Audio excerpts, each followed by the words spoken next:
Saudações, seja bem-vinda, seja bem-vindo a mais um estudo da obra O Livro dos Espíritos. Estamos aqui em nome da União Espírita de Piracicaba, que nos proporciona esse ambiente, essas ferramentas, esse estudo que só nos engrandece, tá? E, como toda quinta-feira, vamos chamar os nossos amigos. Bem-vindo, Boanerges, bem-vinda, Carolina.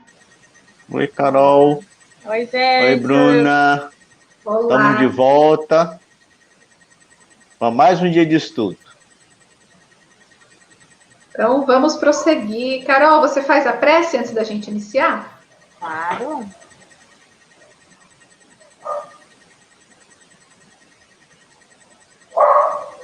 Meu Pai, todo-poderoso, equipe espiritual aqui reunida, possamos elevar nossos pensamentos e que esse momento de estudo proporcione um momento de reflexão, um momento gostoso, que possamos olhar para nós, para as nossas ações, para as nossas crenças, e que em nosso cotidiano a gente consiga atitudes mais positivas, caridade, amor, e realmente aplicar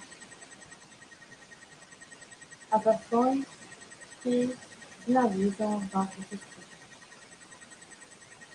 Que esse momento que o mundo está vivendo possa encontrar paz, possa encontrar amor, fé, esperança, principalmente para essas famílias que foram atingidas pela pandemia e que precisam de uma faísca de luz para os encarnados e desencarnados. Senhor, que a palavra de hoje possa iluminar muitos lares, que a gente possa, com esse estudo, levar palavras significativas e que façam a diferença. Assim seja. Que assim seja. Então, seguimos o nosso estudo, tá? Como de costume, eu lembro que os nossos encontros ficam gravados no canal do YouTube da União Espírita de Piracicaba. Então, você pode vê-los, revê-los, tá? E hoje é o 20º encontro.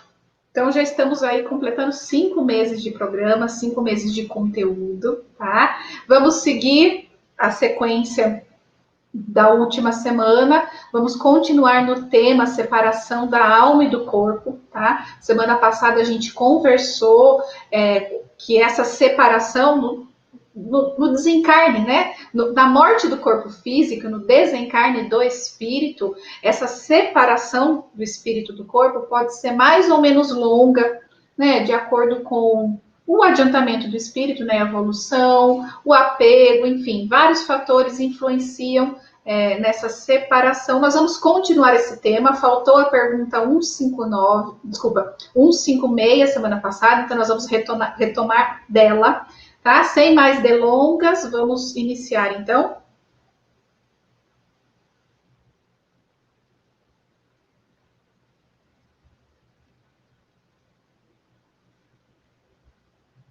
Carol, você lê pra gente?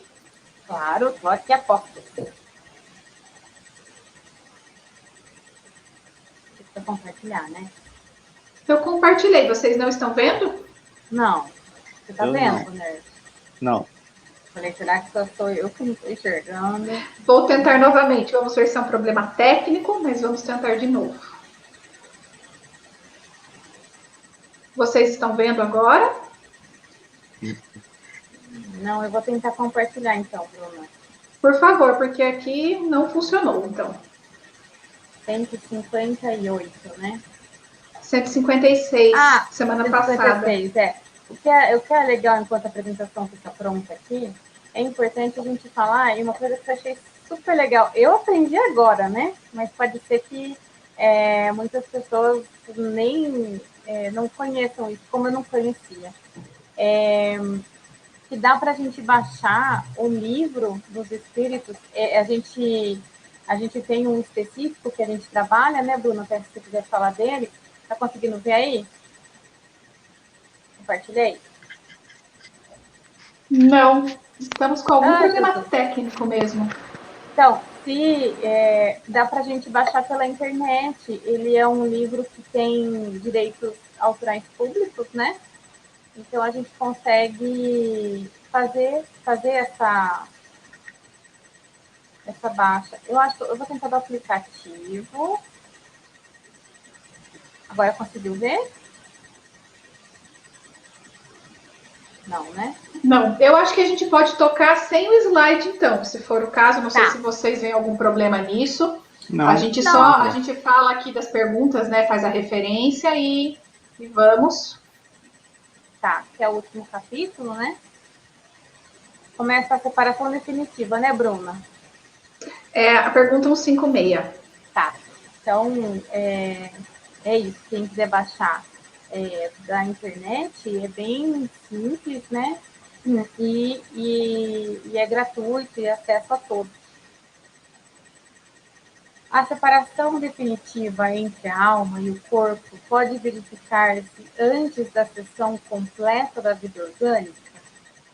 Na agonia, às vezes, a alma já deixou o corpo e nada mais tem do que a vida orgânica. O homem não tem mais consciência de si mesmo e, não obstante, ainda lhe resta um sopro de vida. O corpo é uma máquina que o coração põe em movimento. Ele se mantém enquanto o coração lhe fizer circular o sangue pelas veias e, para isso, não necessita da alma. Bom,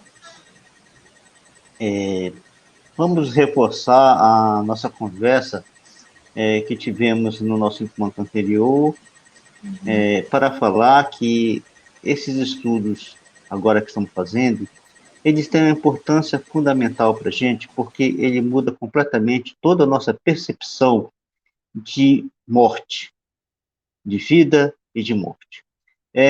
Surge como uma nova proposta de vida para nós, e ao mesmo tempo ele é tão esclarecedor que é um alívio para nossos corações e um alívio para nossas mentes. Porque a gente está habituado a uma informação que recebemos há alguns séculos a respeito desse processo, que não nos dá nenhuma esperança para que a de vida após a morte. É uma incógnita. Enquanto as religiões tradicionais preocupam-se apenas com o processo da vida do corpo físico, a doutrina espírita, além de se preocupar com as questões do corpo físico, da vida humana, ela também vai além, ela vai até a morte e após a morte. E agora nós estamos estudando exatamente esse momento da morte. O que é que acontece? Isso é de fundamental importância, porque faz com que a gente reavalie toda a nossa condição de vida, todos os nossos valores, como estamos vivendo, o que estamos fazendo de nossa vida, quais as coisas que estamos construindo. Nós já fizemos esse comentário no nosso encontro anterior e nós estamos repetindo como reforço. Porque como estamos tão com o nosso pensamento e nossos sentimentos tão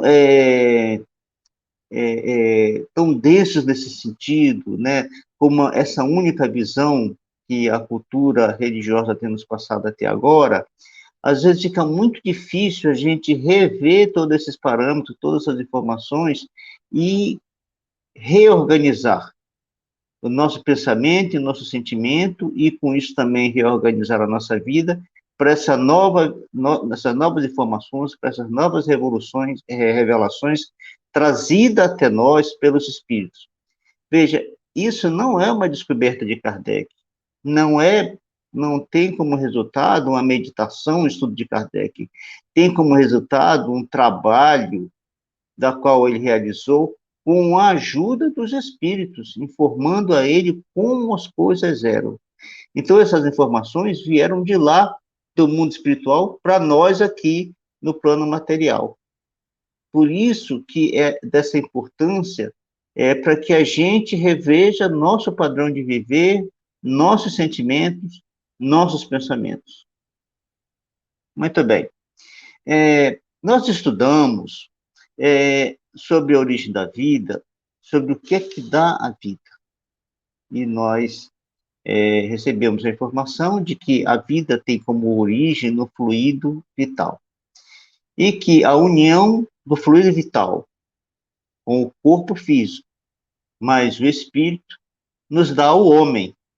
O homem só existe graças à união desses três elementos: corpo físico, espírito e fluido espiritual, fluido vital. Quando o homem dedica sua vida no desenvolvimento da sua inteligência e de seus valores morais, coisas que nós já falamos nos nossos outros encontros e que hoje nós vamos repetir por várias vezes, porque na realidade o encontro de hoje é uma continuação daquilo que nós estudamos e uma repetição. Ele tanto é uma repetição que é para a gente fixar o conceito, fixar a informação e ter essa informação constantemente na nossa vida, em todos os momentos, em todos os instantes. Então, eles nos dizem que o desprendimento, durante a vida ainda, da alma, do corpo, ele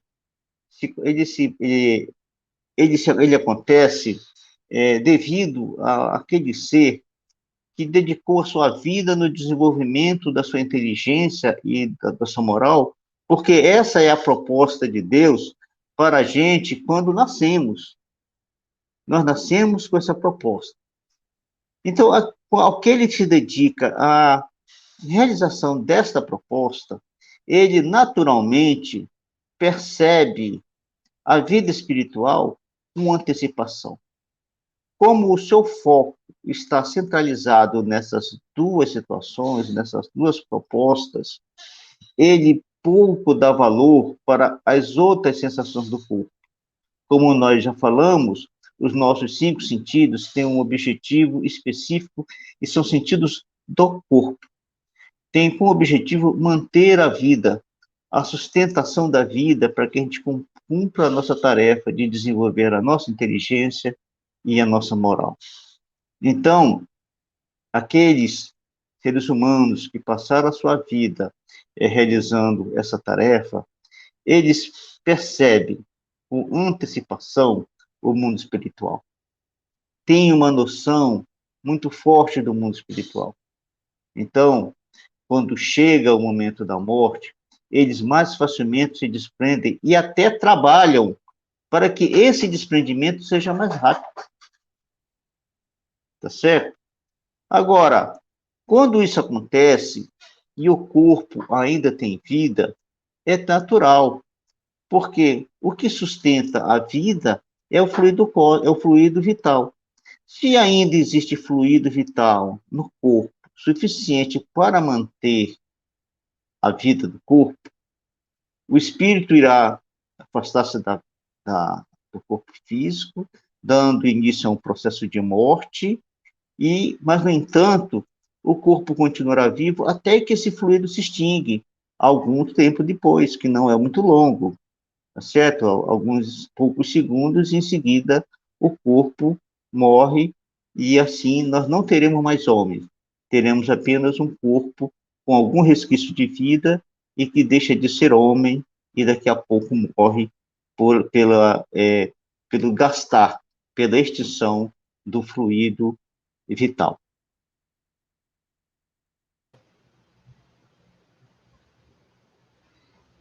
Carol, você quer comentar alguma coisa? Não foi com a aula passada, se você tem que deixar uma partida. Bem completo, fique à vontade, Bruna.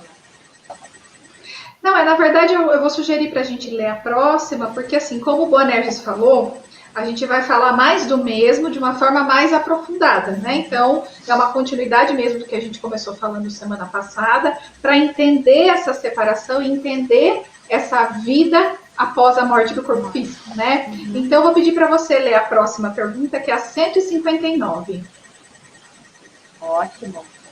Fique à vontade para tentar compartilhar. Estou tentando, vocês me avisam se for. Bom, que sensação que experimenta a alma no momento em que reconhece estar no mundo dos espíritos? Depende. Se praticasse o mal, impelido pelo desejo de o praticar, no primeiro momento te sentirás envergonhado de o haveres praticado. Com a alma do justo, as coisas se passam de modo bem diferente. Ela se sente como que aliviada de grande peso, pois que não teme nenhum olhar perscrutador.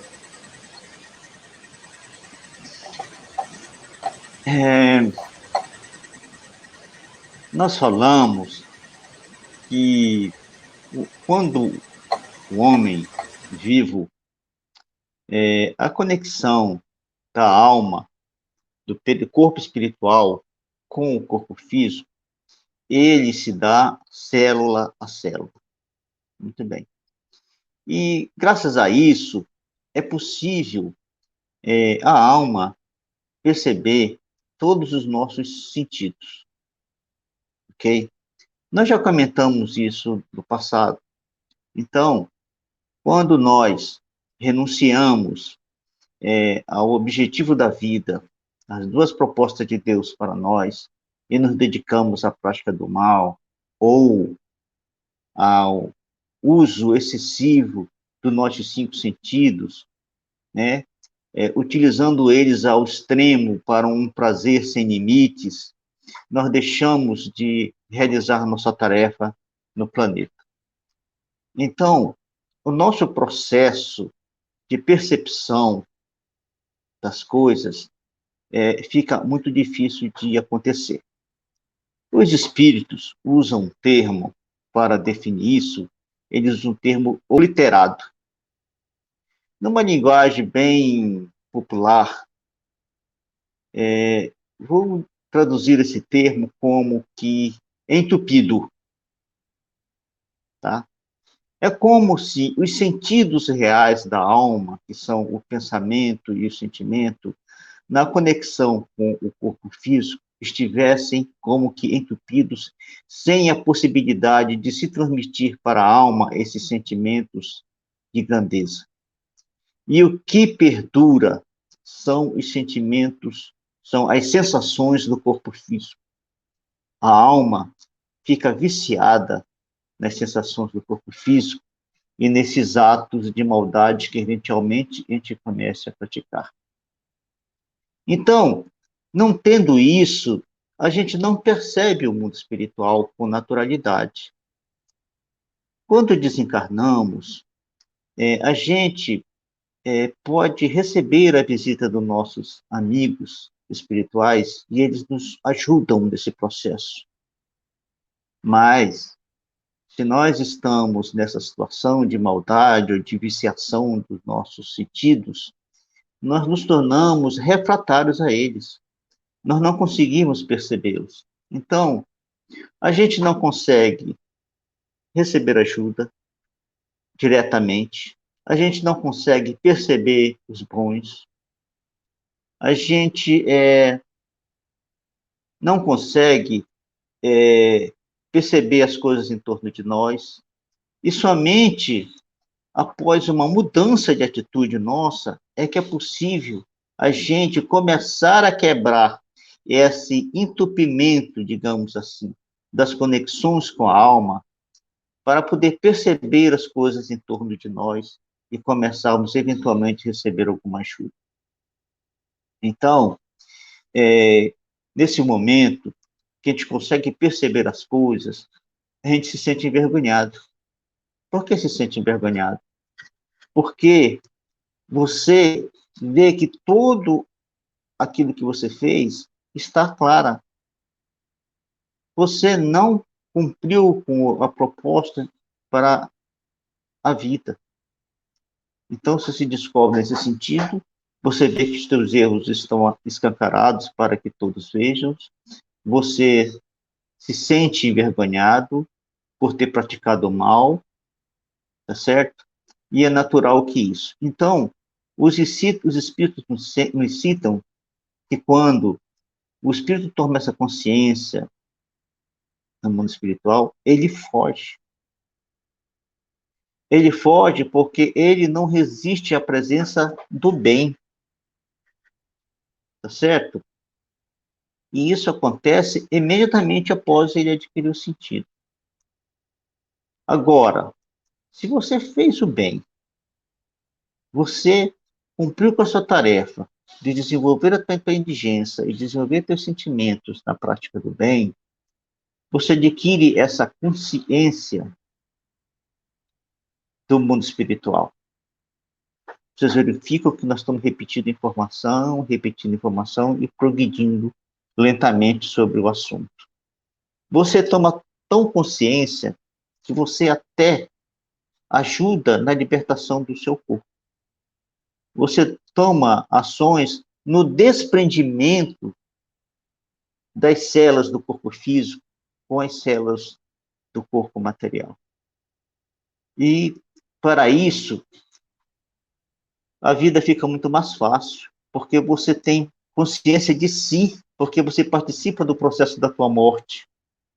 Você participa do processo de desprendimento do teu corpo. Não só você tem consciência de si, mas você tem consciência das coisas em torno da gente, percebe as coisas em torno de nós. Estamos em condições de receber ajuda mais facilmente nessa situação. Tá certo? E mais facilmente a gente pode dar continuidade à nossa vida no mundo espiritual sem passar por todos esses processos de dor, e que não é uma dor física, daqueles que praticaram mal, daqueles que desperdiçaram a existência. E assim, você dá mais rapidamente continuidade à tua vida, assume novos projetos, novas tarefas de estudo, de pesquisa, de aprendizado, de relação com os entes queridos, e assim a vida continua conforme a proposta de Deus para nós. É isso aí. Agora, Bonerges, tem uma notícia boa, né? Que tem um fator chamado misericórdia divina, e que, por exemplo,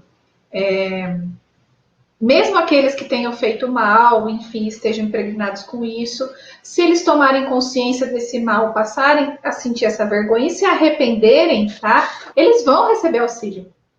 Exatamente. Né? Então, assim, o auxílio está aí para todos, só basta a gente de verdade ajustar essa nossa energia, ajustar a nossa frequência, querer recebê-lo, e querer recebê-lo significa também querer expiar o mal que fez, né? Então, entender que foi errado, estar disposto à expiação, a consertar, enfim, a reparar aquilo que foi feito de errado, né? Isso que você falou... Vai falar, Carol? Vai falar, Carol? Vou falar. Então fale, depois eu complemento. Você sabe que essa pergunta, ela me trouxe uma estranheza. É interessante essa percepção, Bonerges, porque teve uma profundidade, né, muito, muito grande. Mas quando a resposta coloca depende, e depois ela vem na sequência esse caminho ou aquele, me causa estranheza de ter tantas poucas opções, vamos falar assim, né? Mas o que eu quero dizer é que existe tanta coisa por trás disso que eu acho que o que a Bruna colocou esclarece muito, né? Que uma coisa é consequência da outra. E quando a gente realmente quer e entende que é possível mudar, e que o perdão de Deus é muito grande, né? Aí parece que a questão e essa resposta acaba tendo mais sentido. Mas quando a gente olha de primeira leitura, parece muito limitada a resposta. E aí vocês fizeram uma postura muito grande do depende, que realmente tem um universo de possibilidades, porque depende, né? Então, eu achei muito completa a explicação que vocês trouxeram nesse sentido, porque muitas pessoas têm medo, né, do que vai acontecer com o seu espírito quando desencarnar. Então, Eu acho que a gente tem que ter fé e tem que ter tranquilidade, porque é só uma passagem, né? Exatamente. E quando a gente está com essas intenções, vamos colocar assim, em dia, mas umas intenções que realmente façam sentido no caminho de Deus, né? A gente não tem que ter, né? Então, eu acho que esse depende faz muito sentido. Veja só, é, o estudo da doutrina espírita ele é um estudo sequencial, ele não é solto. Então, eu acredito que todos lembram, lá no início, quando a gente falou de Deus e falou dos atributos de Deus. E nenhuma das situações, nenhuma das perguntas e nenhuma das respostas está excluído os atributos de Deus. Às vezes, quando não citamos, né, essa situação, já está incluso, tá certo? Então, a gente está assim num processo de aprendizado, de aprofundamento. Então, quando surgir alguma dúvida, mas isso não se encaixa, a gente volta lá e lembra os atributos de Deus quais são. Então, por que essa é a questão? Então, como a Bruna falou, a misericórdia divina não cessa em nenhum instante para nenhum de nós. A lei se aplica com amor, tá certo? Mas, quando a lei se aplicando com amor não é suficiente pela nossa teimosia, pela nossa persistência, né? Pela nossa viciação, por a gente ter, como dizem os espíritos, obliterado os canais de expansão da alma, dos seus sentimentos, da sua inteligência, e damos preferência aos 5 sentidos do corpo, né? A misericórdia de Deus se apresenta, ela se apresenta para nós em todos os estados, como a Bruna falou, em qualquer situação. Se nós olharmos para a história da humanidade e vermos os homens mais brutos que tivemos conhecimentos, que mais loucura cometeram no planeta, todos eles, se ainda não foram atendidos, um dia serão, tá certo? Um dia serão, isso aí não tenhamos dúvida. Né? Deus não criou seres para se perderem. Nós estudamos isso lá atrás, quando estudamos a questão dos anjos e demônios, não é? Deus não criou seres para se perder, todos, sem exceção. Né? Lembra que nós falamos dos capelinos, né, que foram degradados para o planeta, vieram para cá cumprir uma tarefa, ao mesmo tempo evoluir, porque lá no planeta deles não havia mais condições para o aprendizado que eles precisavam passar. Né? Então, é bom mesmo também a gente lembrar as pessoas, porque às vezes esquecemos essa questão da misericórdia divina. E a gente precisa realmente estar lembrando, devido à importância dele para todos nós. Então, quando cometemos algum equívoco, né, a gente precisa passar pelas fases que a Bruna citou e, ao mesmo tempo, não nos esquecer da misericórdia. Mas não é para fazer assim, como ter misericórdia, né? Então eu vou fazer, aí eu peço, depois eu faço de novo, tem misericórdia, então eu vou fazer outra vez. Não é nesse sentido, porque senão a misericórdia virá uma oportunidade, mas os resultados para nós não serão bons, são extremamente desagradáveis. Porque está ligado à lei de ação e reação, que a gente vai conversar no momento oportuno, né? Eu sempre costumo dizer, quando a gente fala de ação e reação, né, nós vamos tratar da reencarnação no próximo estudo, já a gente vai entrar nesse tema, e está relacionado a essa lei. Mas, assim, o que eu costumo dizer é que a questão da culpabilidade, da expiação, inclusive da misericórdia divina, né, nessas questões influenciam muitas variáveis. Tá? Então, assim, se eu cometi o erro e eu tinha conhecimento desse erro, é diferente se eu não tinha conhecimento. Nós vamos conversar no momento oportuno. E se eu repetir, achando que Deus, por conta da misericórdia dele, né, eu poderia repetir, mesmo tendo consciência, isso também acrescenta uma outra variável. Então, fica mais difícil a reparação. né? Por isso que é tão complexo esse tema e é tão bonito, porque na verdade nos tira a questão de céu e inferno, né? Não tem essa questão, vamos eternamente estar num lugar como o inferno, né? Como foi a visão criada do inferno, e ao mesmo tempo nos dá a responsabilidade, que eu acho que é o mais importante da doutrina, né? Uhum. As labaredas do inferno foram apagadas e a morte morreu.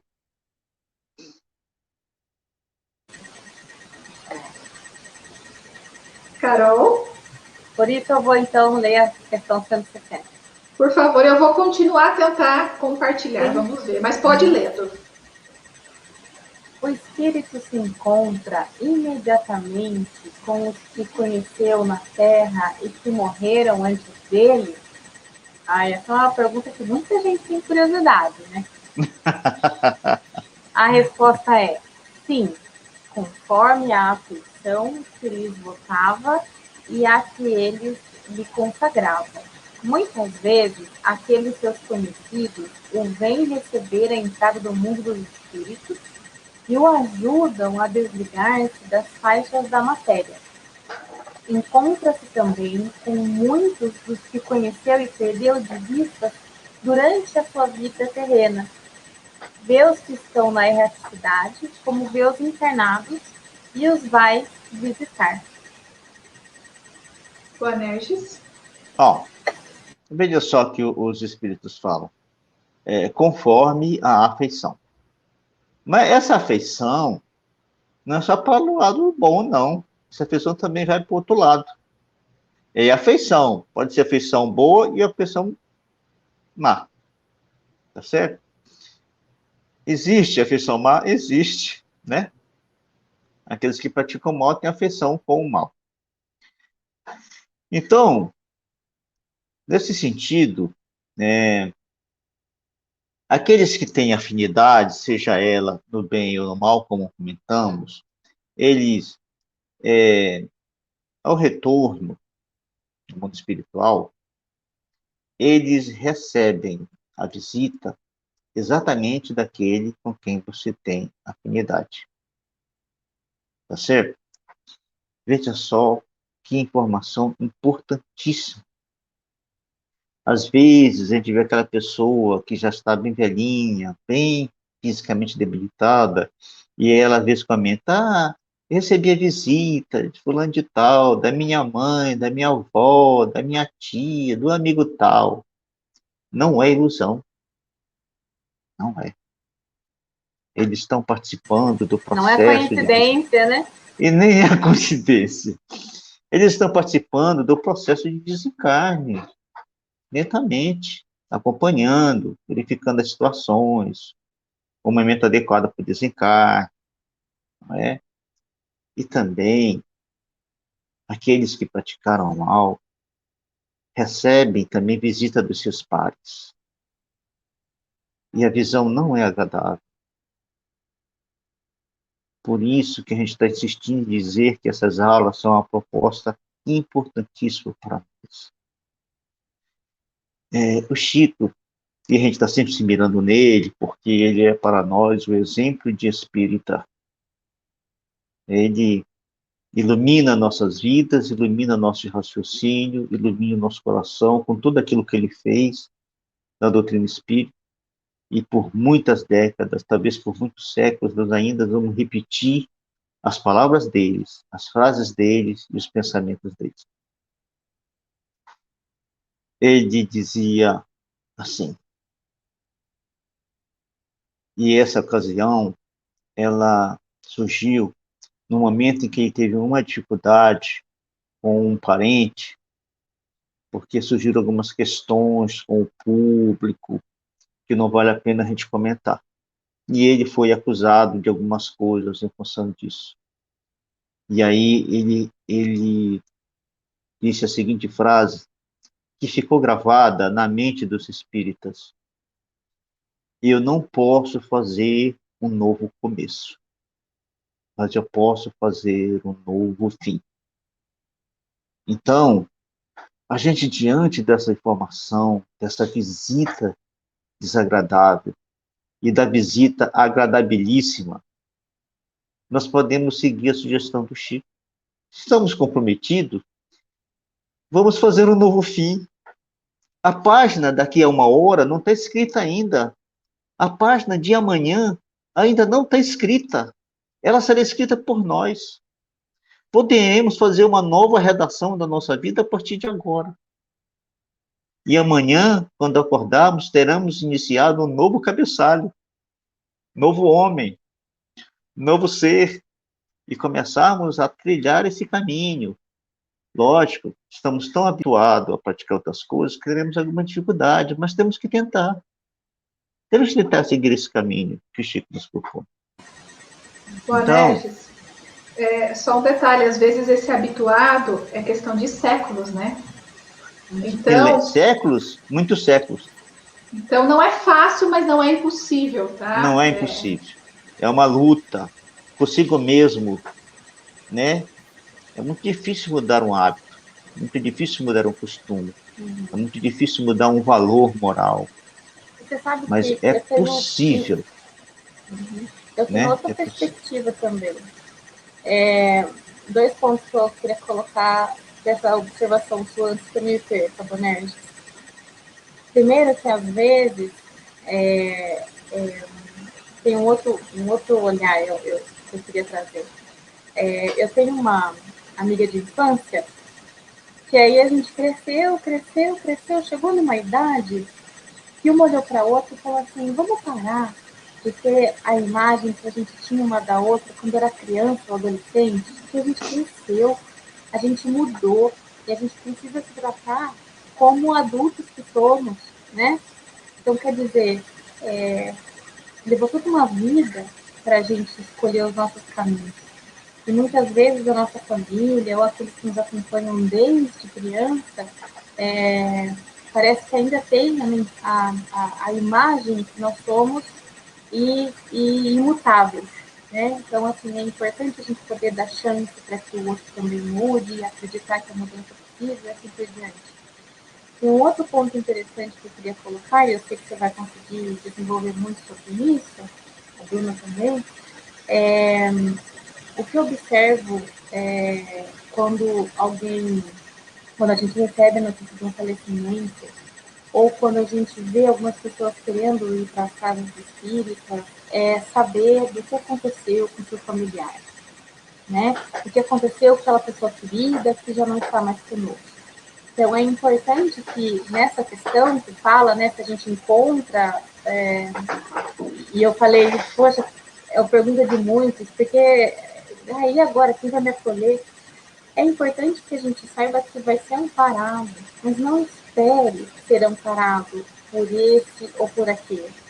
Não espere resposta das pessoas que faleceram. Deixe elas irem, né? Eu acho que é importante quando a gente fala de uma nova vida, é para que a pessoa consiga se desenvolver. E olha só os paralelos que eu trago.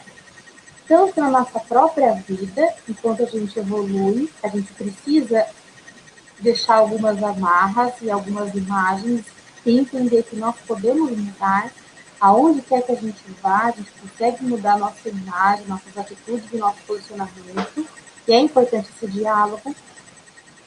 E depois, numa nova vida, seja a família com saudades ou a pessoa com saudade, é importante que a gente não crie expectativas. É importante ter fé e deixar na mão de Deus, né? Então, são essas 2 observações que eu queria colocar, e aí pode seguir, né? Então, além disso, a gente pode encontrar com aqueles com quem nós perdemos contato há muito tempo. Veja só, o mundo espiritual, ele é todo organizado. Ele não é assim sabe, um barco, sabe, no meio do mar, à deriva. É um mundo perfeitamente organizado. Se nós temos uma noção de organização no mundo material, é só uma cópia. Lá a organização é perfeita. Então nós nos encontramos também com aqueles com quem perdemos contato como homem por muito tempo, e conhecemos uma época da nossa vida e voltamos a nos encontrar com eles também. E mais, nós só não vemos os espíritos, mas também vemos os humanos. Veja só, é possível a gente ver os homens também. Não é uma ilusão, é uma realidade.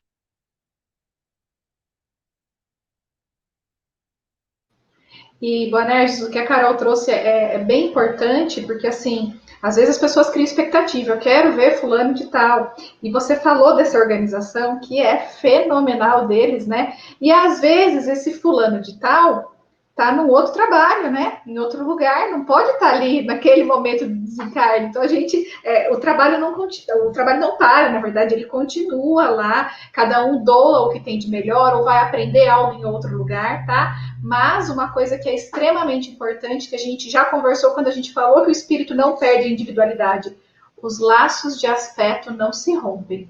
Então, no momento oportuno, que for oportuno para todos, pode ter esse reencontro. Né? Então, isso é consolador. Eu acho que isso é importante a gente falar. Carol, você lê a próxima? Opa! Sim. 161. Em caso de morte violenta e acidental, quando os órgãos ainda se não enfraqueceram em consequência da idade ou das moléstias, a separação da alma e a cessação da vida ocorrem simultaneamente? Geralmente assim é, mas em todos os casos, muito breve é o instante que medeia entre uma e outra. Veja só, a gente não tem muita coisa para comentar, né, nessa resposta dos espíritos, porque ela está muito clara para nós, né? Apenas quer dizer que, apesar da morte violenta, a gente poderia dizer assim, vamos tratar isso mais depois, mas já para deixar claro, porque às vezes fica a impressão de que aqui está desdizendo coisas que dissemos antes, né? Mas essa violência acontece, é a separação da alma, não é a separação do perispírito. O perispírito passará pelo processo que nós já comentamos, de ser mais rápido ou mais lento, dependendo da circunstância da vida da pessoa. Mas a morte depende do tipo de acidente. Se for tempo de morte violenta, se for mais violenta ou menos violenta, ela acontecerá dentro dessa situação. A alma imediatamente se afastará, mas o perispírito não. Passará por todo o processo que a gente tem narrado até agora, que a gente tem debatido e tem comentado. Carol, acho que a gente pode seguir, tá? Até porque o que ele falou já tem o gancho para entender a pergunta, quanto mais a resposta. Vamos lá. 163. A alma tem consciência, olha só, a alma, não está falando de espírito, não está falando de espírito, está falando a alma, tem consciência de si mesma imediatamente depois de deixar o corpo? Imediatamente não é bem o termo. A alma passa algum tempo em estado de perturbação.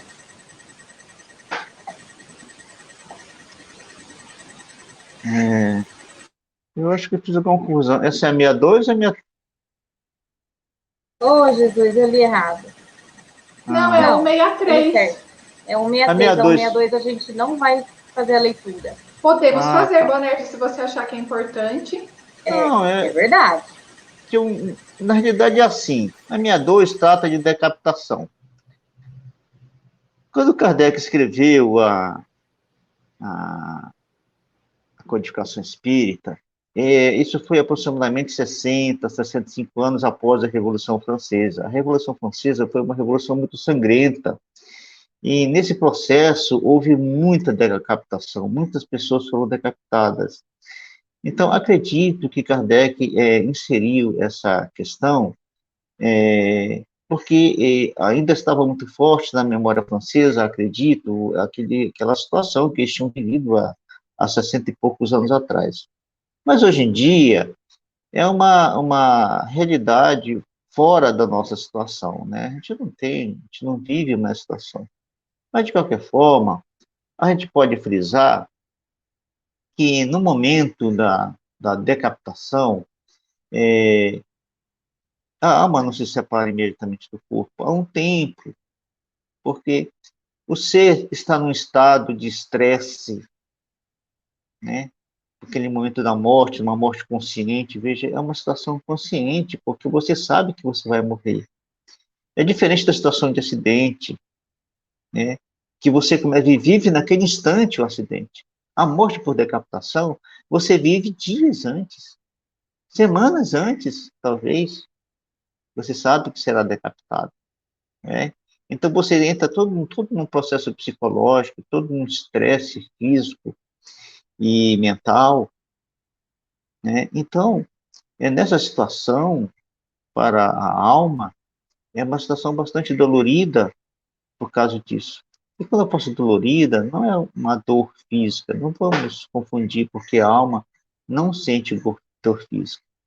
Mas ela também acontece assim, a decapitação, às vezes o homem perde a consciência antes da decapitação, devido a esse sentimento muito forte do processo de morte consciente, não é?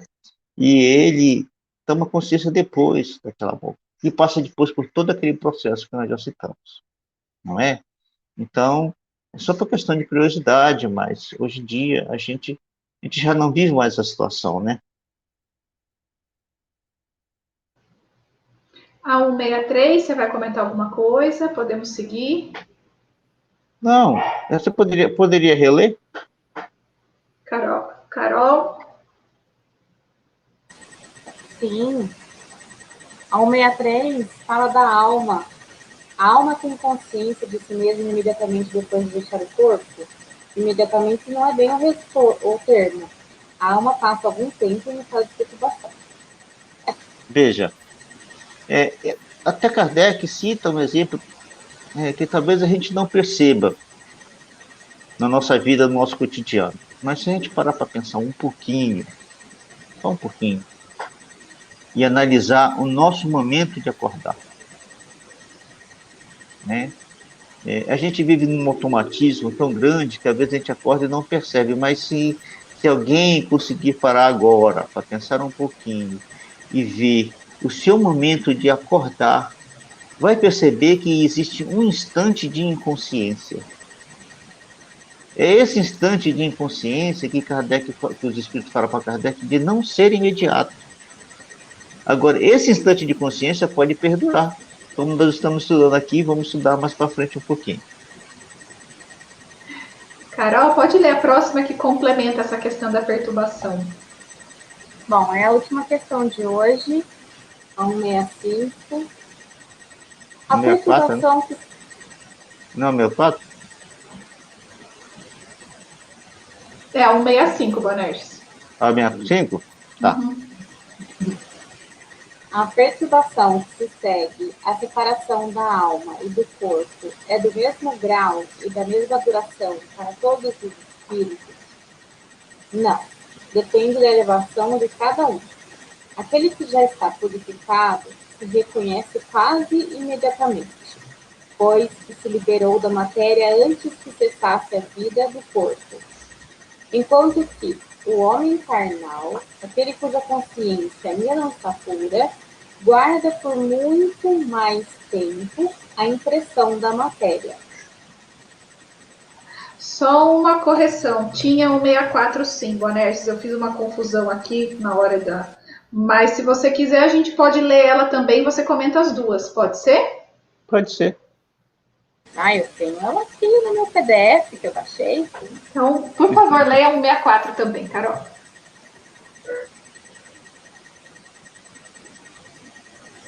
A perturbação que se segue à separação da alma e do corpo é do mesmo grau e da mesma duração para todos os espíritos? Não, então eu li a 164. Jesus, eu li a 164 certinho. Pode seguir que da próxima eu leio 165. Tá certinho, então pode falar, Bonerges. Então vamos lá. Veja só, o Espírito falou que não. Não é? E é tudo aquilo que nós já lemos, estudamos hoje, que depende da evolução, né? Tá certo? E o que é que se define que depende da evolução? E que é quase imediata, como nós falamos agora, na situação do sono, tá certo? O espírito se liberta da matéria já purificado, como citamos, antes de morrer. Antes da morte física, ele já se liberta da matéria. E nós estamos repetindo isso, né? Kardec está fazendo as coisas, fazendo perguntas aparentemente diferentes, mas é a mesma pergunta sobre a mesma coisa e a resposta dos espíritos é praticamente a mesma resposta, né? Que é para solidificar o nosso conhecimento a respeito desse assunto. Então, esse quase imediato é para aqueles espíritos que estão purificados, aqueles que utilizaram a sua vida do desenvolvimento da sua inteligência e da inteligência do seu sentido e do desenvolvimento do seu sentimento. Nós não vamos cansar de repetir isso, porque os espíritos também não cansaram de repetir isso para Kardec, de tão importante que é, porque esta é a proposta de Deus para nós quando nascemos no planeta, tá certo? É essa a nossa proposta. Então, e agora, para aqueles que viveram mais os sentidos do corpo, mais utilizando os 5 sentidos para o prazer, né? Não consegue ter outro tipo de consciência, senão a consciência da matéria. Está tão ligado à matéria, porque o que prevalece são os 5 sentidos. Esses 5 sentidos não existem na alma. Esses 5 sentidos são do corpo. Então, o que acontece? Quando a gente se dedica a eles, nós deixamos de pegar os 2 atributos principais da alma que nós já falamos agora, o desenvolvimento da inteligência e o desenvolvimento do amor. Tá ok? Então, essa ligação da matéria, tá certo? Faz com que a gente, muito mais tempo, a gente demora para se libertar. Porque se nós tivermos uma vida de 80 anos vivendo dessa forma, imagina só como vai ser a luta para você se desprender de todas essas sensações, tá certo? Então, a perturbação não é igual. E o que diferencia é a forma como você viveu. Este é o resumo. A forma como você viveu é que diferencia qual que é a intensidade da perturbação que você terá após a morte. E a demora para se libertar é que traz sofrimento, tá? Tanto para esse espírito, quanto se for um apego a uma pessoa ou apego a algum lugar, ele esteja ali influenciando aos encarnados envolvidos, né? Então, esse sofrimento está ligado a esse apego. Como veremos agora no comentário de Kardec. Carol? Vamos lá. Importante também falar que existe o nosso tempo, né? E existe o tempo depois de desencarnar. Não é o mesmo tempo que o nosso. Né? Não. Agora sim, vem a 165. Vamos lá. O Bonner lê a questão e a resposta e depois o comentário? Acho que sim, né? Então, vamos embora. O conhecimento do Espiritismo exerce alguma influência sobre a duração mais ou menos longa da perturbação? Influência muito grande, por isso que o Espírito já antecipadamente compreendia sua situação. Mas a prática do bem e a consciência pura são o que maior influência exercem. Aí vem o comentário. Por ocasião da morte, tudo a princípio... Bruna, desculpa, Carol. Vamos deixar esse comentário para depois, ele é muito longo. Pois é. Vamos comentar já a resposta, eu acho que... O que a gente pode fazer, Boanerges, é o que a gente tem feito, sugerido para que eles leiam um comentário. Claro, a gente pode ler uma parte mais importante, tá? Isso. Mas eu acho que o nosso comentário aqui, ele agrega a leitura, né? Isso. Então, vamos comentar já agora sobre a leitura da 165, né? E aí depois a gente faz o comentário, porque o comentário de Kardec envolve todas as perguntas e respostas desse item, né? Tá certo? Tanto da de ontem quanto da de hoje, né? Desculpa, da semana passada como desta semana. Então, veja só, olha só. Como é que o conhecimento do Espiritismo facilita isso? Aqueles que não são espíritas, que não estudaram os conhecimentos da doutrina espírita, as informações que o Espiritismo trouxe para a humanidade, tem essa informação sobre a morte? Não tem, não é? Então, aquele espírita que é estudioso, que lê a codificação, medita sobre ela, relê, volta a meditar, volta a reler, e assim passa a sua vida, né, realizando esse estudo e essa meditação sobre esse estudo, tem muito mais consciência de todas essas coisas. Então, quando ele se sentir no outro lado da vida, né, com o corpo morto, tudo isso será facilitado, porque há uma lucidez racional, não é? Agora, se você não tem, não será possível isso. Mas veja só, os espíritos voltam a frisar. O mais importante, além do conhecimento, é a prática do bem, tá certo? E ter a consciência pura. E isso é o mais importante. O conhecimento da doutrina espírita é muito importante, mas a prática do bem e ter a consciência pura é o mais importante. Por quê? Vejamos só, aqueles filhos de Deus que não são espíritas, tá certo? Mas que praticam o bem e têm a consciência pura, vão ter um desencarne bom também,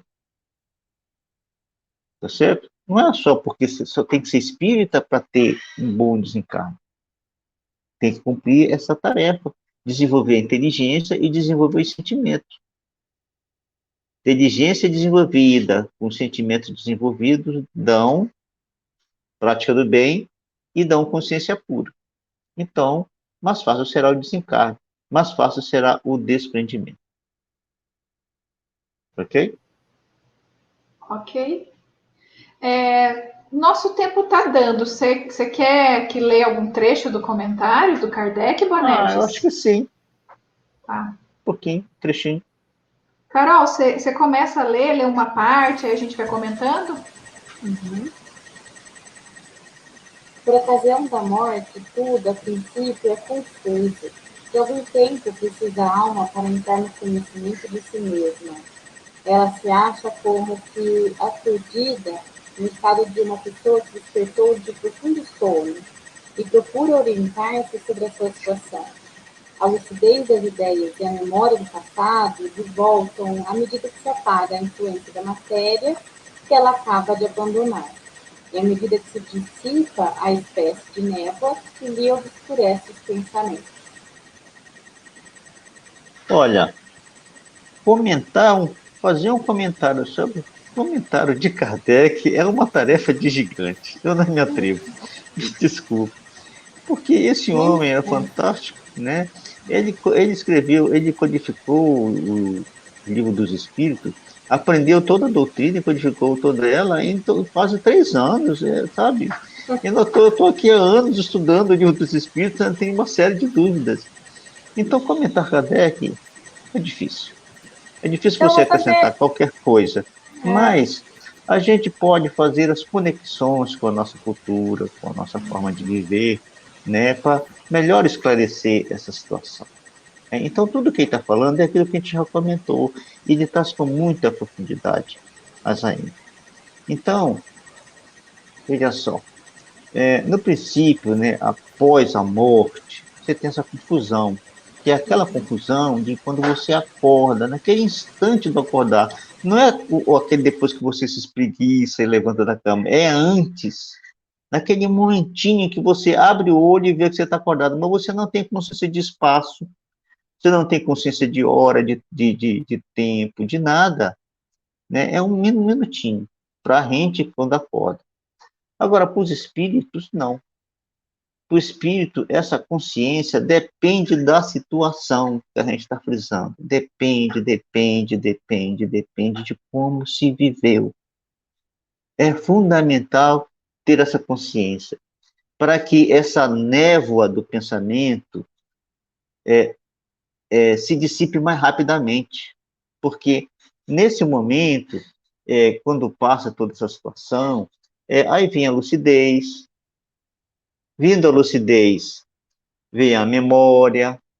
Vindo a memória, a gente lembra da nossa história, do que passamos, do que fizemos, do que vivemos, dos trabalhos que realizamos, de todas as dificuldades da vida. Isso se torna uma realidade, tá certo? E ela se torna mais intensa à medida que se apaga a influência da matéria sobre o perispírito, tá certo? Com o pensamento mais lúcido, o tempo de perturbação se torna menor. E, mais uma vez, ele é variável, varia de indivíduo para indivíduo, de forma de viver para forma de viver. Mas tem uma informação que a gente já falou lá atrás e que é muito importante, a gente não pode esquecer isso. Por favor, não esqueçam essa informação. Essa perturbação ela pode demorar alguns minutos, ela pode demorar horas, ela pode demorar meses, ela pode demorar anos.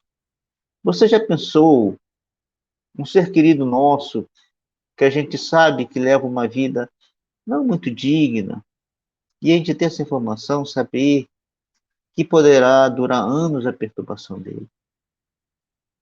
É uma proposta interessantíssima para a gente, na nossa forma de viver, na nossa relação com as pessoas, na ajuda que nós damos às pessoas. Essa prática do bem, ajudando que as pessoas que estão num caminho não muito recomendável, possam refletir na forma como elas vivem e começar a adquirir hábitos mais saudáveis, para se libertarem desse processo, não é? Quer ler mais um pouquinho?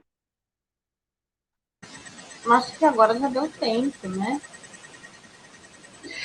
Então, está dando o nosso tempo. O que eu ia sugerir, assim, como o Boanerges disse, é brilhante, como sempre, a didática de Kardec ao escrever. Então, ele vem aprofundar toda essa questão que a gente tem falado, que a perturbação está ligada à evolução do espírito. Tá? Então, ele fala de morte violenta, ele fala de suicídio, ele fala que geralmente nessas mortes o espírito fica tão aturdido, né, que ele nega até o que está acontecendo com ele, ou ele não percebe, às vezes ele assiste o próprio enterro, tá? Então assim, tem exemplos aprofundando o que a gente vem falando até agora, tá? Talvez, Carol, você pode ler o último parágrafo que não tinha falado até então, acho que só para a gente encerrar. Você lê para a gente aí? Claro. Nos casos de morte coletiva, tem sido observado que todos os que perecem ao mesmo tempo nem sempre tornam a ver-se logo. Presas da perturbação que segue à morte, cada um vai para seu lado ou só se preocupa com os que lhe interessam. Pois é, mais uma vez, essa informação final de Kardec, ela tem a ver exatamente com a forma de viver, as preocupações que você tem. Então, você vai ter a postura que você tinha em função da qualidade de vida que você teve, né? O Kardec fala da questão da morte coletiva, que às vezes fica a sensação que porque morreu coletivamente, estão todos juntos. E não é assim. O que vai definir como será após a morte coletiva é a forma como você viveu. Esse será o parâmetro que, que dará como diretriz para a forma de viver após essa morte coletiva. Mas, queria acrescentar um pouquinho, ainda avançar um pouquinho, uns minutinhos no nosso tempo, que já até avançou, mas avançar mais um pouquinho, para falar a respeito do que a Bruna falou, de que o espírito vê o próprio corpo e não acredita. Mas veja só, uma coisa interessante. À medida que o espírito começa a tomar consciência de que ele não está mais no corpo físico, para ele aumenta a perturbação.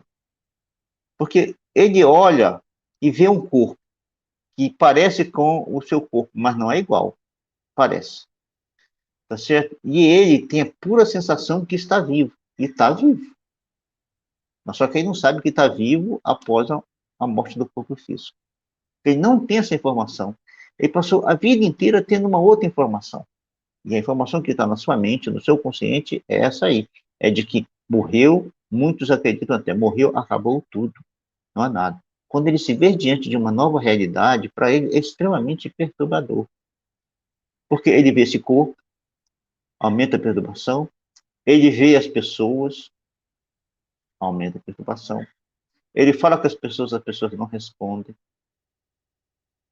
E aí começa todo um processo dolorido moralmente para que ele tome consciência de si mesmo e aí começa o seu processo de libertação. Tá certo? Mais uma vez, todas essas informações que nós estamos passando, a gente não vamos considerar ela como mais uma informação, como todas as outras informações do Espírito, mas a fundamental importância dela como proposta de vida, voltamos a repetir.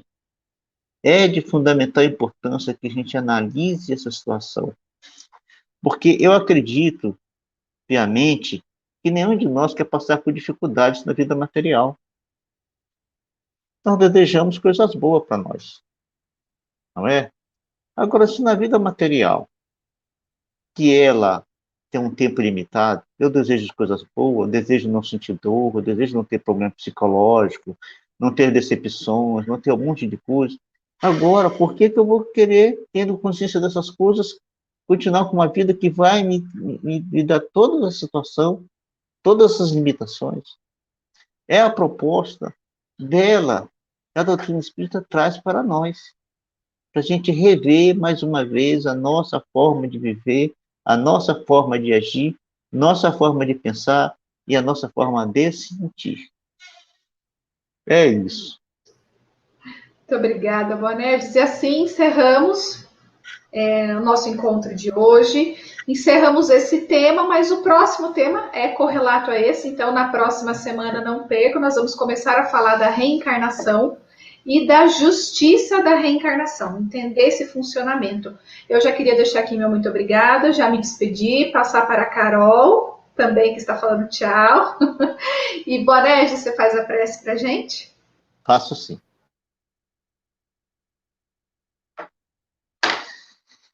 Então, mais uma vez, numa nova reunião que fazemos no estudo da doutrina espírita, que é para nós profundamente compensador, profundamente esclarecedor, porque cada vez que estudamos essa doutrina, cada vez que meditamos sobre ela, mais ela se engrandece diante de nós, na nossa inteligência, no nosso sentimento, e nos proporciona excelentes oportunidades de transformação.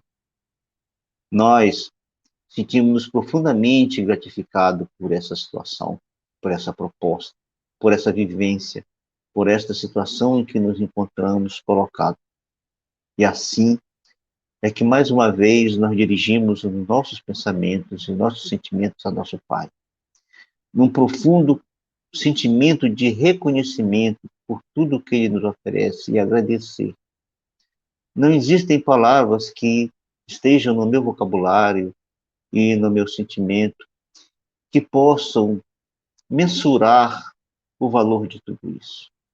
Por isso, meu Pai, peço a Ti, mais uma vez, pela Tua bênção, pela Tua proteção e pela Tua orientação para todos nós. E te pedimos também, Senhor, que Tu recebas no Teu regaço paternal todos aqueles nossos irmãos, Teus filhos, que têm desencarnado ultimamente dessa doença que assola o planeta. Em nosso país, Senhor, nos últimos dias, nós chegamos a ter a mais de 3.000 mortes em um único dia, Pai. Ampara-os, Senhor. Recebe-os em teu regaço paternal. Acalenta-os. Liberta-lhes os pensamentos e os sentimentos para que eles possam continuar a jornada ao infinito. E na certeza que tu, como Pai misericordioso, atenderá na justiça e no amor aquilo que for necessário, te agradecemos desde já por mais oportunidade. Muito obrigado, meu Pai, e assim seja. Tchau.